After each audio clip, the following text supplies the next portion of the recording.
Level of secondary education, ठीक है। Okay ma'am. Okay, तो लेट्स स्टार्ट।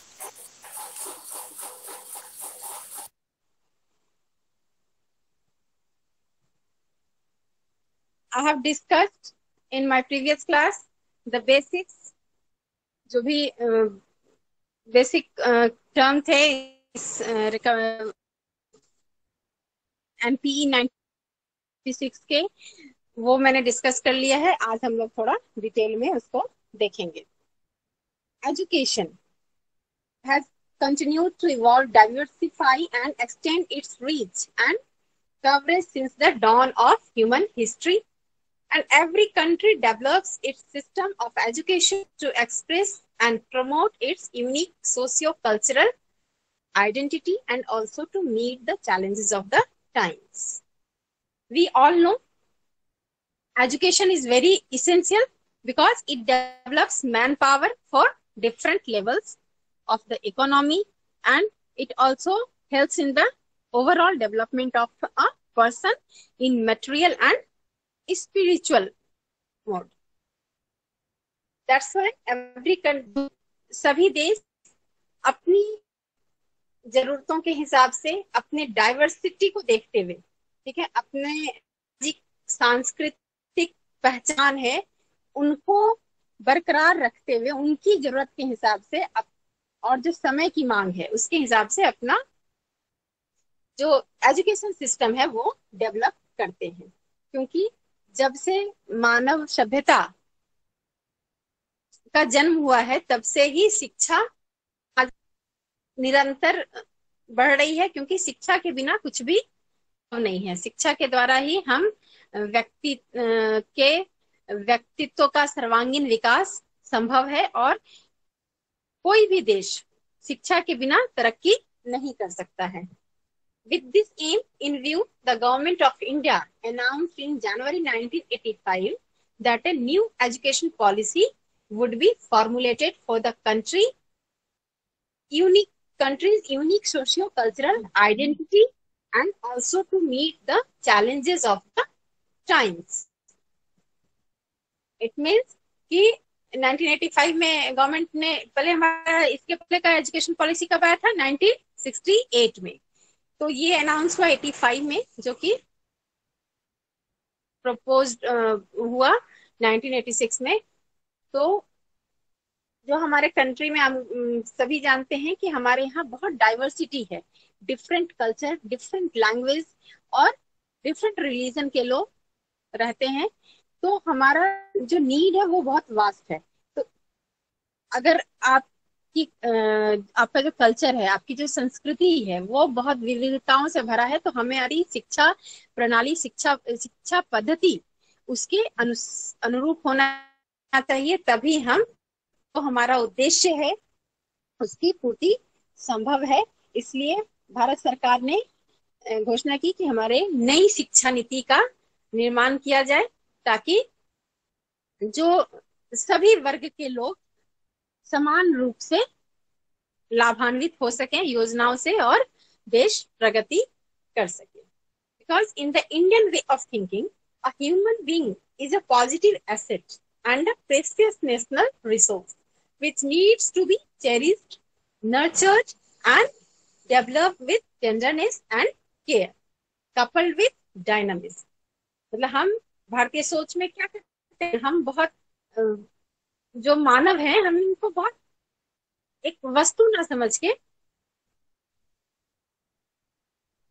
एक संसाधन के रूप में, एक पूंजी के रूप में हम मानते हैं कि इनको अगर प्यार से और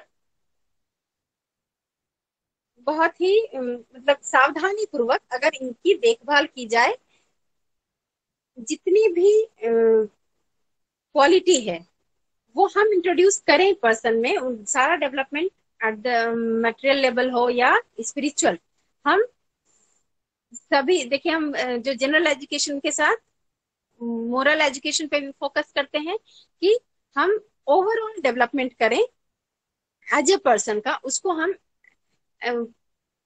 एक अपने लिए एक वस्तु ना समझ के हम संसाधन उसको जी के रूप में मानते हैं। भारतीय प्रथा हमारे पास सॉफ्ट माना जाता है कि जो इंडियन कल्चर है वो बहुत सॉफ्ट है नेचर में। तो इसके लिए हम जो प्रत्येक व्यक्ति है उनकी क्षमता अलग अलग है, उनके इंटरेस्ट अलग हो सकते हैं, उनकी रुचि अलग हो सकती है। तो उसके अनुसार से हम उसको कार्य दें ताकि वो बोझ ना लगे उन्हें, वो स्वेच्छा से अगर करें। हमारा मानना है कि अगर कोई व्यक्ति स्वरुचि से किसी कार्य को करता है तो उस कार्य में वो बेहतर प्रदर्शन कर सकता है। मतलब हम बोझ ना बनाए, हम उसके इंटरेस्ट के अकॉर्डिंगली, उसकी मर्जी के हिसाब से उसे कार्य करने का अवसर प्रदान करें। Each individual's growth presents a different range of problems and requirements at every stage from the womb to the tomb. Womb to the tomb का मतलब है कि गर्भ से हम भारतीय परंपरा में हम ये मानते हैं कि बच्चे की जो शिक्षा है वो जब माँ के गर्भ में आता है वो तभी से प्रारंभ हो जाती है। आप सभी जानते होंगे अभिमन्यु का एग्जाम्पल महाभारत में हमने पढ़ा है, देखा है कि अभिमन्यु जब चक्रव्यूह की रचना, व्यूह रचना उसने अपने माता के गर्भ में ही अपने पिता से सीख लिया था। तो हमारा भारतीय परंपरा बहुत ही यूनिक है, वो हमारा विदेश से बहुत डिफरेंट है। हम मानते हैं कि जब वो माता के गर्भ में आ गया तभी से जीवन प्रारंभ हो गया और उसकी शिक्षा भी प्रारंभ हो गई। और जब तक वो टॉम्ब का मतलब है उसकी अंतिम अवस्था, जब वो कब्र में चला जाता है या फिर उसका अंतिम संस्कार तो मरने तक उसकी शिक्षा अनवरत चलती रहती है। और बच्चे जो पर्सन है, व्यक्ति का विकास निरंतर होता रहता है, उसकी शिक्षा वो हर दिन कुछ नया सीखता है।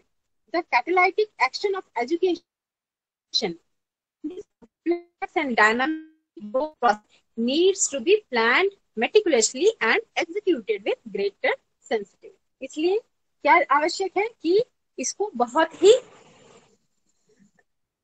प्रभावी योजना इसके लिए तैयार की जाए, जो शिक्षा पद्धति ऐसी तैयार की जाए कि उसमें हम सेंसिटिव हो, मतलब संवेदना से भरपूर हो हमारी शिक्षा पद्धति। संवेदना क्यों चाहिए? क्योंकि प्रत्येक व्यक्ति की जरूरत अलग है, उनकी क्षमता अलग है और उनकी अभिरुचि अलग है।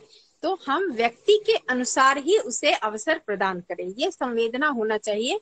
कि वो एक एग्जाम्पल आप लोगों ने पढ़ा होगा कि जंगल में एक स्कूल शुरू हुई तो हर बच्चे को कहा गया, उसमें मछली का बच्चा, शेर का बच्चा, हाथी का बच्चा, बंदर का बच्चा, सबके लिए एक एग्जामिनेशन पॉलिसी कि सब लोग पेड़ पर चढ़ के दिखाओ।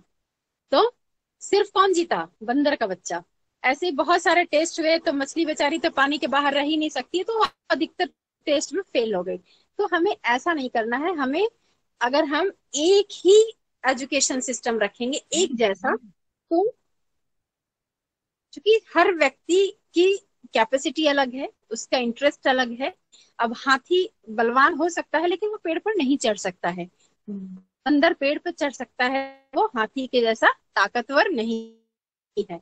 तो सभी की क्षमता के अनुसार, सभी के इंटरेस्ट के हिसाब से हमें कोर्स, एजुकेशन पॉलिसी हमारी ऐसी, एजुकेशन सिस्टम हमारा ऐसा होना चाहिए कि सबके अनुसार हमारे यहाँ कोर्सेस अवेलेबल हो ताकि वो एजुकेट हो और वो फिर सेल्फ एम्प्लॉयड हो या फिर किसी इंडस्ट्री में और कहीं भी वो रोजगार पा सके।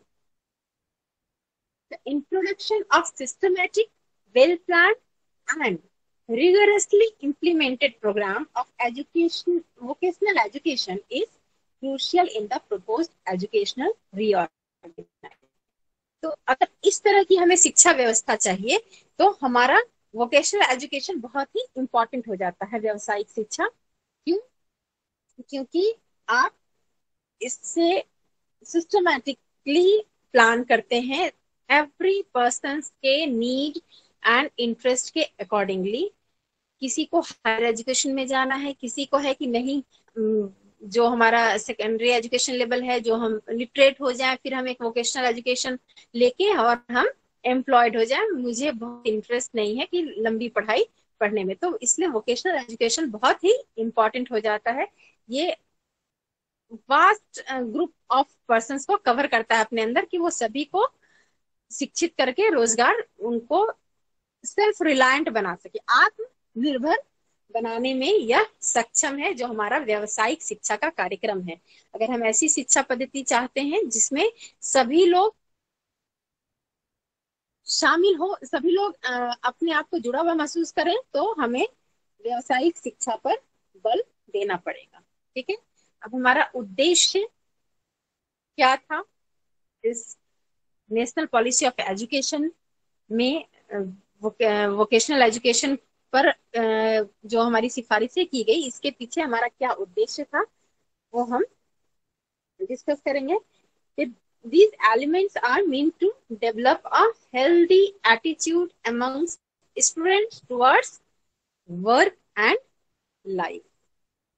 What do you mean by healthy attitude? Healthy attitude means the positive attitude towards life. ठीक है, हम विद्यार्थियों में एक सकारात्मक दृष्टिकोण डेवलप करना चाहते हैं कार्य के प्रति और जिंदगी के प्रति। क्योंकि सकारात्मक दृष्टिकोण क्यों आवश्यक है?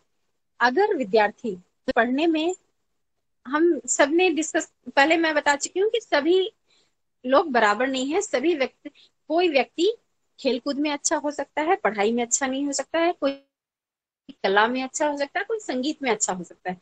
यह जरूरी नहीं कि एक व्यक्ति सभी क्षेत्र में अच्छा हो। सभी क्षेत्र में अच्छे भी कुछ व्यक्ति हो सकते हैं, उन्हें हम एक्स्ट्रा ऑर्डिनरी गिफ्टेड चाइल्ड की कैटेगरी में रखते हैं कि वो अति प्रतिभाशाली हैं, उन्हें विशेष कृपा प्राप्त है कि वो उन बहुत सारे कौशल उनमें है। लेकिन अधिकतर लोग सभी क्षेत्र में एक साथ दक्ष नहीं हो सकते हैं। तो हमें वैसे विद्यार्थी जो पढ़ाई में अच्छे नहीं है या किसी क्षेत्र में अच्छे नहीं, उनमें नकारात्मक ऊर्जा न भर जाए। क्योंकि नकारात्मक ऊर्जा भरने के बाद वो फिर किधर चले जाते हैं? वो कार्य से, अपनी जिंदगी से विमुख हो जाते हैं, मतलब वो डिस्ट्रैक्ट हो जाते हैं, उन्हें सब कुछ बेकार लगने लगता है। तो हमारा सबसे महत्वपूर्ण उद्देश्य क्या है कि ऐसे स्टूडेंट्स में जब हम एजुकेशन प्रोवाइड करें at the secondary school level, तो we should lay emphasis on creating a positive attitude among students towards the work, towards the life। मतलब जिंदगी के प्रति सकारात्मक सोच को विकसित करना अत्यंत ही आवश्यक है। ठीक है, पहला ऑब्जेक्टिव हमारा, क्योंकि अगर व्यक्ति सकारात्मक ऊर्जा से भरपूर होगा, तभी वो तरक्की कर सकता है, तभी उसके व्यक्तित्व का विकास, पर्सनालिटी डेवलपमेंट पॉसिबल है। Second objective is to enhance individual employability, मतलब प्रत्येक व्यक्ति को रोजगार दिया जा सके। हमने पिछले क्लासेस में भी अपने इस बात पर बहुत डिस्कशन कर लिया है कि वोकेशनल एजुकेशन बहुत नेसेसरी है। क्योंकि आप अपने जो सीधी पढ़ाई है, जो हमारा मेन कोर्स है एकेडमिक का, इसको कंप्लीट करके इट इज नॉट नेसेसरी कि एवरीवन वुड गेट एम्प्लॉयड।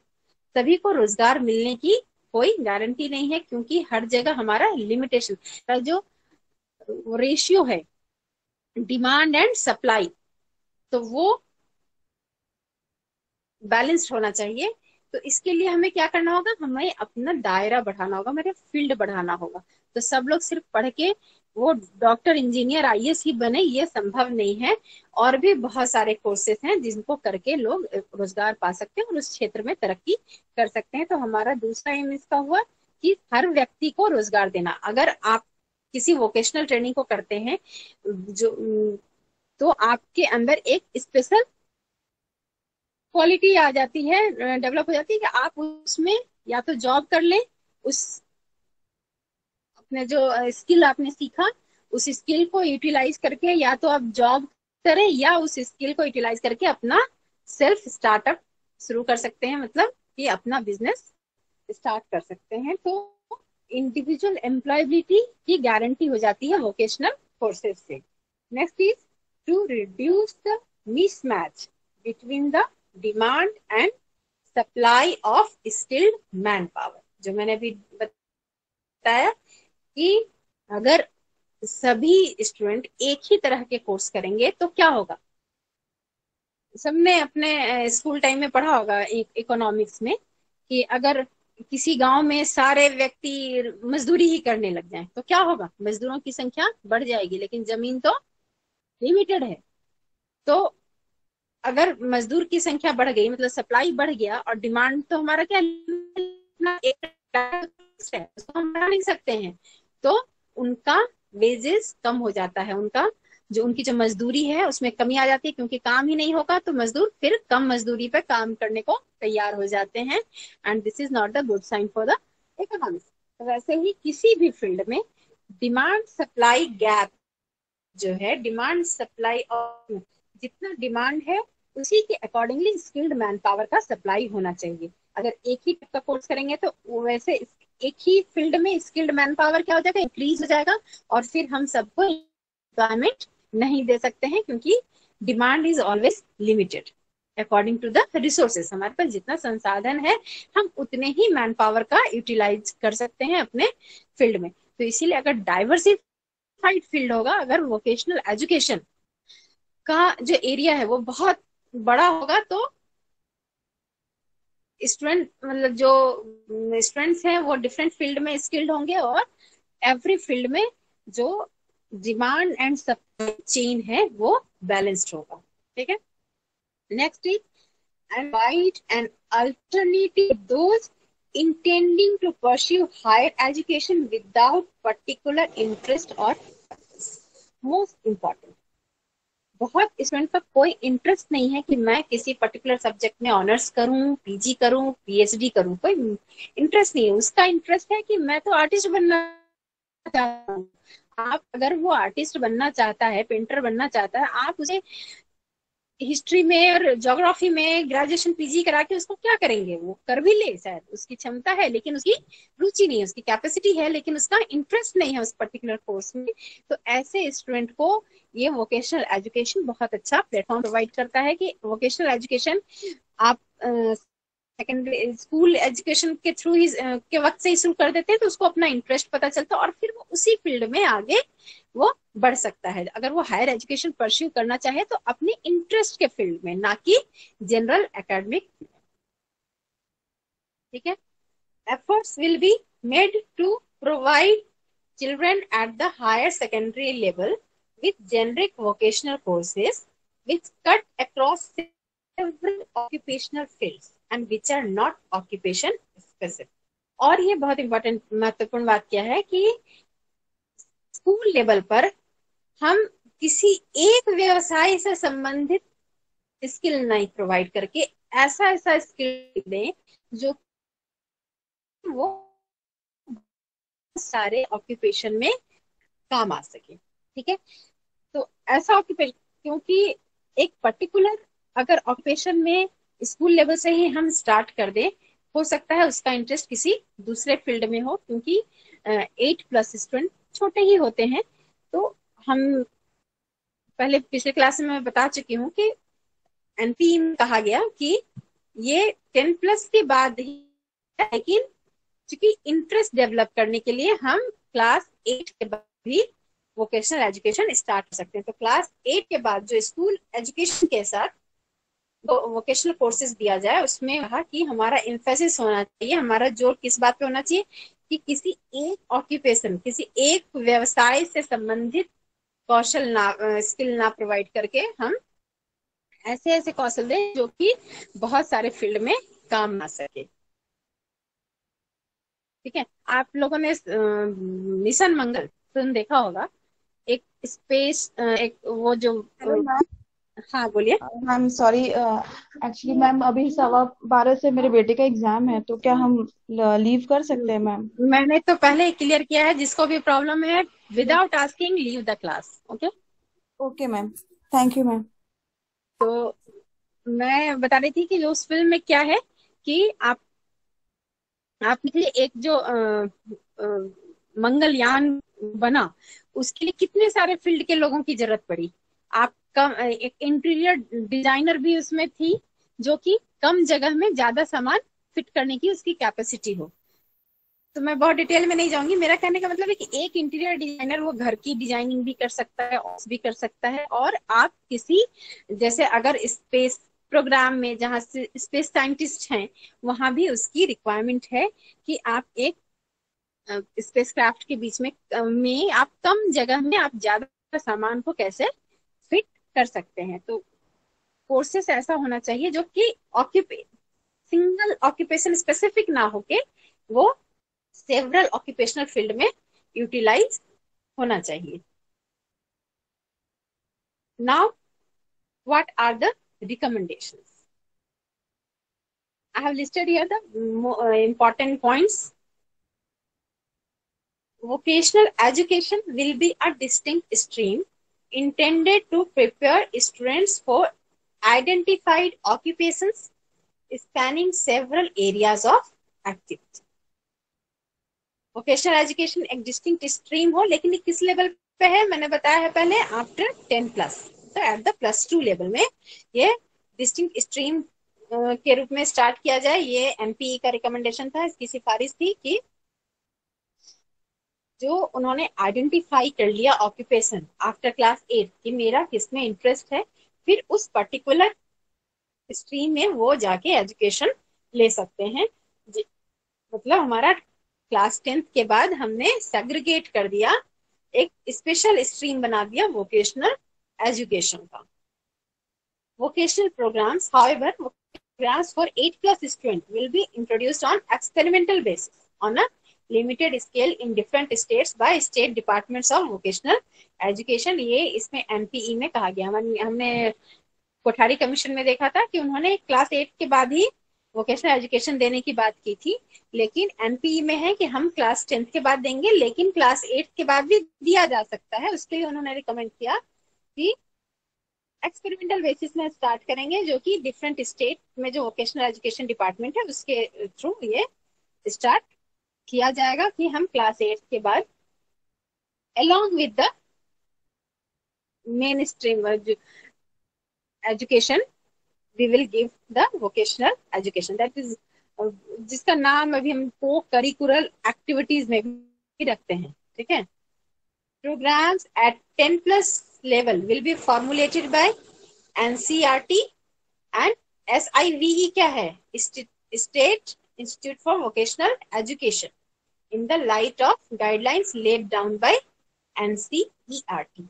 मतलब जो 10+ के बाद जो हम डिफरेंट जो डिस्टिंक्ट वोकेशनल एजुकेशन का प्रोग्राम शुरू करेंगे, वो उसकी प्लानिंग किसके द्वारा की जाएगी? जो SCERT है, जो स्टेट बॉडी है, और स्टेट बॉडी ही है वोकेशनल एजुकेशन का, state institution for vocational education. NCERT के गाइडलाइन के तहत वो कंस्ट्रक्ट करेंगे प्रोग्राम को कि हमारा प्रोग्राम कैसा होगा। जो कोर्स डेवलप कौन करेगा? वो SCERT and SIVE।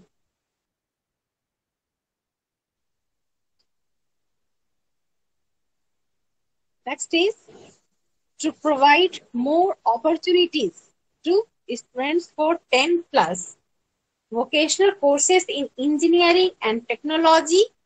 100 more vocational institutions shall be established। मतलब 10वीं के बाद बच्चों को इंजीनियरिंग और टेक्नोलॉजी, क्योंकि हमारे इस न्यू एरा में टेक्नोलॉजी का ज्यादा डिमांड है, तो ऑब्वियसली बच्चों का इंटरेस्ट भी होगा वैसे ही कोर्सेज को करने में, जिसको करने के बाद आपकी को अच्छा एम्प्लॉयमेंट मिलेगा विथ बेटर पर्क्स। तो इंजीनियरिंग और टेक्नोलॉजी के लिए 100 वोकेशनल इंस्टीट्यूशन खोलने का प्रावधान किया गया कि खोले जाएं, ताकि बच्चे 10वीं के बाद सीधे इंजीनियरिंग एंड टेक्नोलॉजी के वोकेशनल कोर्सेज में एडमिशन ले सके। Entrepreneurial self-employment skills will be developed in vocational stream students. That means the emphasis would be upon self-employment. Entrepreneurial means to start your own business, and self-employment skill मतलब स्वरोजगार कौशल पे ज्यादा focus किया जाएगा through curriculum special training programs as well as paid apprentice facilities। मतलब आपका पाठ्यचर्या ऐसा तैयार किया जाएगा कि आप कार्य, देखिए अभी हमारे प्रधानमंत्री ने आत्मनिर्भर की बात की है, वो स्टार्टअप और ये सब इनकी योजना है। लेकिन इसकी बात कहाँ, कब 1986 में ही कही गई कि हमारा फोकस क्या होना चाहिए कि बच्चे पढ़ाई करने के बाद उस पर्टिकुलर स्किल में ट्रेंड होने के बाद वो अपना बिजनेस, अपने सेल्फ एम्प्लॉयमेंट के प्रति ज्यादा ओरिएंट हो, उनका ज्यादा झुकाव होना चाहिए। और इस ये हम कैसे डेवलप कर सकते हैं? थ्रू द करिकुलम, जो पाठ्यचर्या के द्वारा स्पेशल ट्रेनिंग प्रोग्राम, उनके लिए विशेष प्रशिक्षण कार्यक्रम को करके, और अप्रेंटिस फैसिलिटी। अप्रेंटिस भी एक ट्रेनिंग है, मतलब आप किसी इंडस्ट्री में जब ट्रेनिंग लेते हैं तो दैट इज अ, तो उसे पेड, उसके लिए आपको स्टाइपेंड मिले और आप वहाँ ट्रेनिंग ले इंडस्ट्री में, उसके बाद आप अपना बिजनेस स्टार्ट करें, अपनी इंडस्ट्री लगाएं। ऐसा ये हमारा फोकस होना चाहिए वोकेशनल एजुकेशन में। और मैंने पिछले क्लास में बताया था कि कोठारी में फोकस किया था agriculture based and technology education पर, लेकिन एनपीई में हेल्थ रिलेटेड वोकेशनल कोर्सेज पे बहुत फोकस किया गया, because it is very essential service. Health service is very essential service for our society.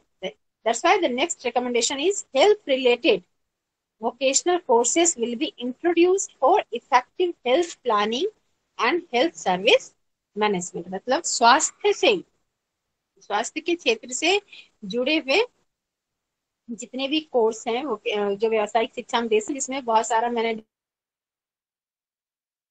तो टेक्नीशियन होते हैं, एक्सरे टेक्नीशियन, पैथोलॉजी, ऑफ्थेल्मो टेक्नीशियन, जो आप आंख के डॉक्टर के पास जाते हैं, आपको पहले एक टेक्नीशियन चेक करता है कि आप क्या पढ़ पा रहे हैं क्या नहीं पढ़ पा रहे, तब डॉक्टर देखते हैं। वैसे ही डेंटिस्ट के पास टेक्नीशियन, हर एवरी मेडिकल फील्ड में क्या है, एक पहले टेक्निकल है, और जो नर्स हैं, ये सारे कोर्सेस हैं स्वास्थ्य के क्षेत्र में, जो कि आप एज ए वोकेशनल कोर्स कर सकते हैं।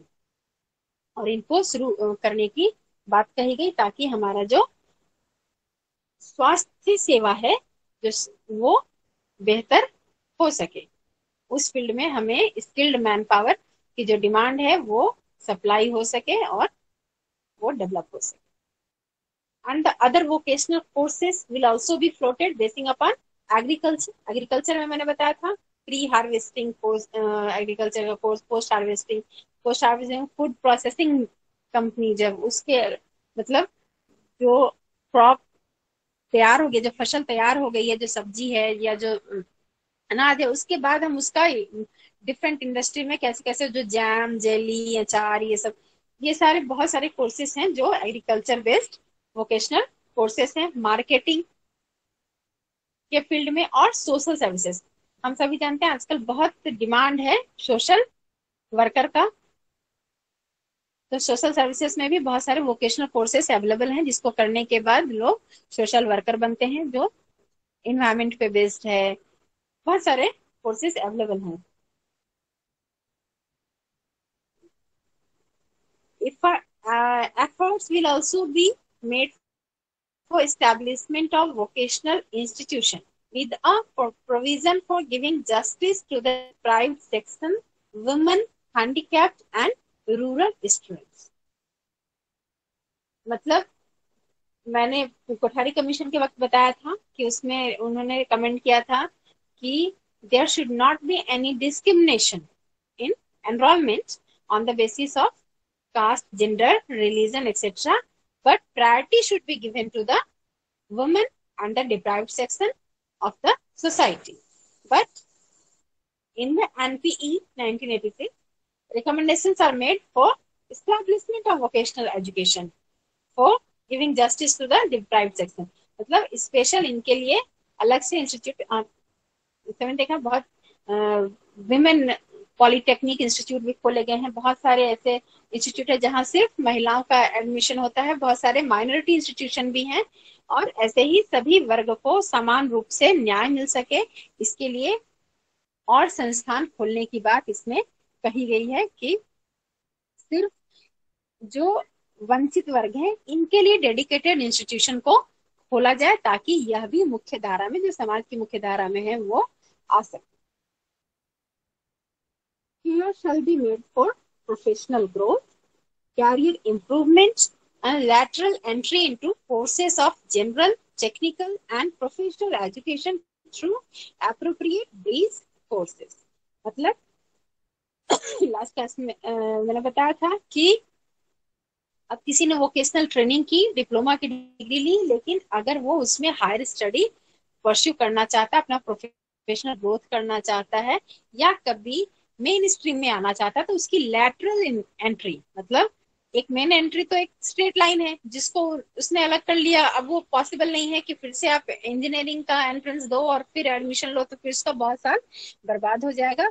इसलिए वोकेशनल कोर्सेस के जो स्टूडेंट्स हैं उनके लिए लैटरल एंट्री के लिए ब्रीज कोर्स को तैयार करने की सिफारिश की गई, कि ताकि वो कभी भी अपने प्रोफेशनल ग्रोथ के लिए अगर वो मेन कोर्स में आना चाहें तो उनकी एंट्री पॉसिबल हो।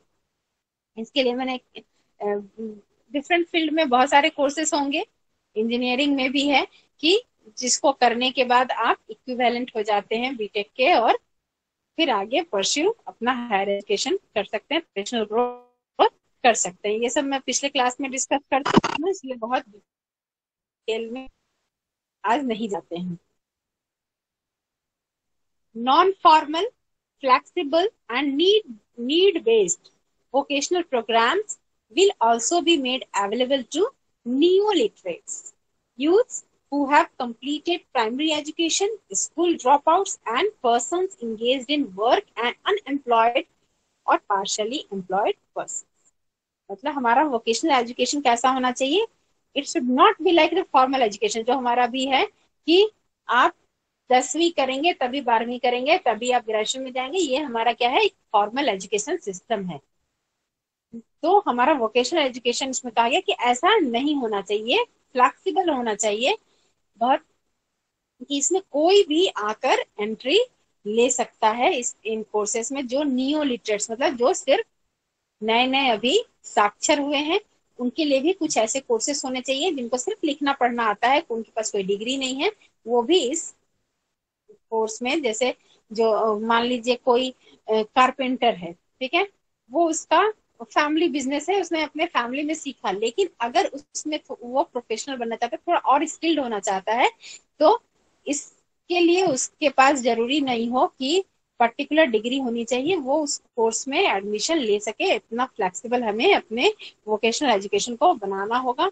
और ऐसे यूथ जिन्होंने सिर्फ प्राइमरी एजुकेशन लिया, सिर्फ बहुत लोग प्राइम स्टैंडर्ड सुनते होंगे आप लोग कि 5वीं तक पढ़ा हूँ मैं, 6ठी तक पढ़ा हूँ, तो वैसे लोगों के लिए भी कोर्सेस अवेलेबल होना चाहिए, कि कोई जरूरी नहीं है कि आप 10वीं तक पढ़ने के बाद ही आप वोकेशनल एजुकेशन में जा सकते हैं। इसलिए इन लोगों के लिए जो न्यू लिटरेट है, जिन्होंने अभी लिखना पढ़ना सीखा, जिन्होंने पार्शियल एजुकेशन लिया है, या जो व्यक्ति कार्य कर रहे हैं और कार्य करने के साथ पार्ट टाइम मतलब एजुकेशन भी लेना चाहते हैं, इसलिए मैंने लास्ट क्लास में बताया था कि पार्ट टाइम कोर्स की भी बात की गई, कि फुल टाइम कोर्स भी हो, पार्ट टाइम कोर्स भी हो, आप कार्य करने के साथ साथ भी शिक्षा ग्रहण कर सकें। इतना इसको फ्लेक्सिबल बनाना होगा, तभी जो हमारा उद्देश्य है एम्प्लॉयमेंट देने का एवरी इंडिविजुअल को, वो हमारा फुलफिल होगा, तभी हमारा वो पूरा होगा। Tertiary level courses will be organized for the youths who complete higher secondary stage of the academic stream and may require vocational courses. मतलब ऐसे टर्सरी लेवल कोर्सेज में हम हायर एजुकेशन को रखते हैं, जो secondary higher secondary stage means कि +2 करने के बाद किसी को जाना हो वोकेशनल स्ट्रीम में, तो उनके लिए भी कोर्सेज अवेलेबल होना चाहिए। ऐसा नहीं कि सिर्फ 10 के बाद ही, +2 के बाद भी वो वोकेशनल स्ट्रीम में जा सके। ऐसे कोर्स को डेवलप करने की सिफारिश की गई है। It is proposed that vocational courses would cover 10% of higher secondary students by the year 1990 and 25% by the year 1995। ठीक है। steps will be taken for employment of the products of the courses adequately and review of courses would be regularly undertaken। Last class में मैं ये बता चुकी हूँ कि इन्होंने लक्ष्य रखा कि 1990 तक जो है वो 10% स्टूडेंट कहाँ होने चाहिए हायर सेकेंडरी के, वो वोकेशनल कोर्सेज में एनरोल होने चाहिए। उनका नामांकन मेन स्ट्रीम में ना होके वोकेशनल कोर्सेज के लिए होना चाहिए, और 5 साल बाद ये 10% बढ़ के 25% हो जाना चाहिए। इसके लिए क्या जरूरी है कि जो इस कोर्स को खत्म करने के बाद उन्हें रोजगार के अवसर प्रदान किए जाएं। इसके लिए डिस्ट्रिक्ट लेवल पे काउंसलिंग सेंटर भी स्टार्ट करने की बात की गई है सिफारिश में, और जो कोर्सेस हैं उसको समय समय पर रिव्यू करने की, उसकी समीक्षा करने की आवश्यकता है कि जो कोर्स है वो एम्प्लॉयमेंट दे रहा है कि नहीं, वो according to the need of society, according to the need of time है कि नहीं। मतलब कि आप कंप्यूटर के जमाने में टाइप राइटिंग का कोर्स कंडक्ट नहीं करा सकते, उसमें कोई स्टूडेंट नहीं आएगा, कोई आएगा तो उसको रोजगार नहीं मिलेगा। तो इस तरह की समीक्षा समय समय पर करने की बात की गई, ताकि आपका जो कोर्स रहे वोकेशनल एजुकेशन में वो समय के अनुरूप रहे, और सभी उसमें जो हमारा उद्देश्य है कि स्किल्ड मैन पावर को प्रोड्यूस करके डिमांड एंड सप्लाई चेन को मेंटेन करने का, वो हमारा उद्देश्य पूर्ण हो सके। For effectiveness of vocational program, it is quite necessary to organize an effective time-tested management system। बहुत important कि आपने उद्देश्य निर्धारित किया, आपने की, लेकिन यह कब प्रभावी हो सकता है, जब आपके पास क्या हो, एक शक्तिशाली मैनेजमेंट सिस्टम हो जो इसको लागू कर सके। ठीक है, तो ये पीरियड टाइम खत्म हो गया है, तो मैं नेक्स्ट क्लास में डिस्कस करूंगी इम्प्लीमेंटेशन स्ट्रेटजी। ये सारी सिफारिशें जो की गई उनको कैसे लागू किया जाए, उसकी कैसी रणनीति हो कि हमारा जो है उद्देश्य पूर्ण हो, और फिर हम असेसमेंट देखेंगे, उसका मूल्यांकन। तो ये मैं नेक्स्ट क्लास में करूंगी। और कोई डाउट है आज के क्लास में? No ma'am. If you have any no ma'am.